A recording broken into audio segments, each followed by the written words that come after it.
Hi, my name is Jeff H. Sipe of PracticeInterviews.com. Check out our website, tons of free tools and resources to help you have success. In today's video, we are going to focus on the Tell Me About a Conflict interview question. Now, this could show up as a conflict between you and another person. This could be a time where you managed a stakeholder conflict between two critical stakeholders. This could be a conflict question about not agreeing with a business directive, process, strategy, etc. The one critical component that's missing from these answers is depth. And it's the piece of coaching you're not getting elsewhere. And that is going to be our primary focus in this video, is coaching you on how to get to that level of depth that is going to help your interviewer visualize you in the role. Why is this critical? Because when we talk about our collaborative answers, rarely am I seeing from candidates, from my clients, their ability to go into the weeds of what that interaction looked like. And that interaction will truly show me why you can be successful in these really challenging moments. So let's dive in a little bit. Let's get to the core foundation just to start, and then we'll go right into the weeds, right into the details. So foundationally, past performance predicts future performance. That is the core of any behavioral answer. Where does that show up? It's mostly in our actions. We still got to set the stage with that situation. We still got to deliver those strong results, and we'll talk about how to do that with these types of questions. And let's dive in. So, in the situation, the critical area that I want you to focus on, and it's only one, is background information.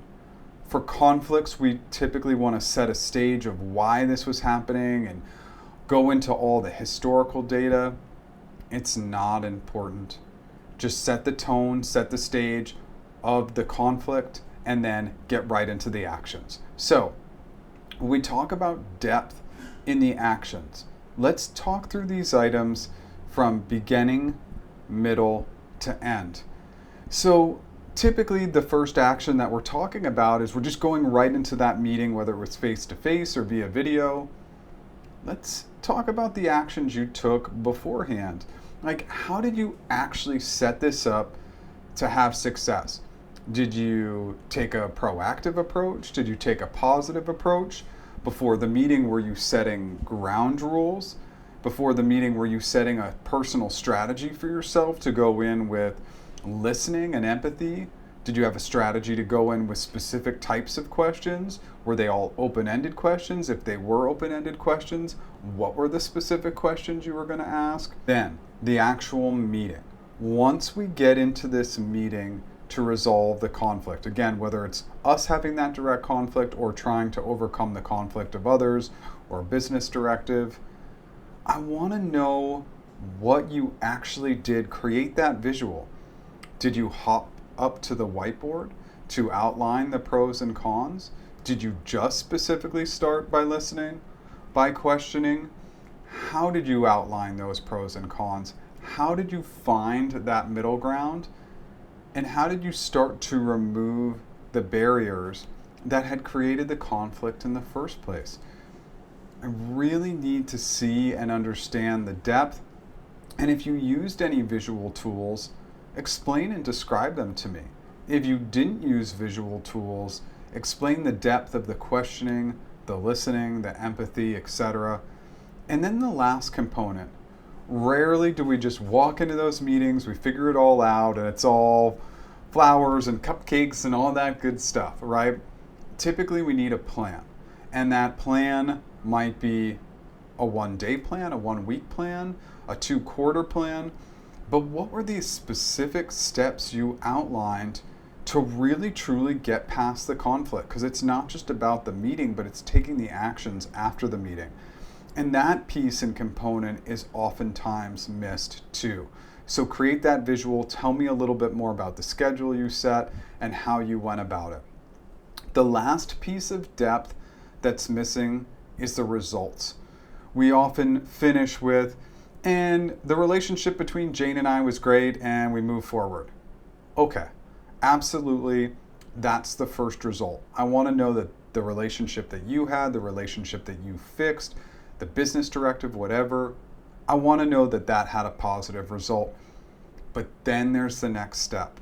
And the next step in the results is really talking about the power and impact of overcoming that conflict. That could be about something that was repeatable for future conflicts. That could be about the power of that relationship moving forward and how that really helped the business, how that helped a client, etc. So don't just stop at, hey, it was a great relationship moving forward.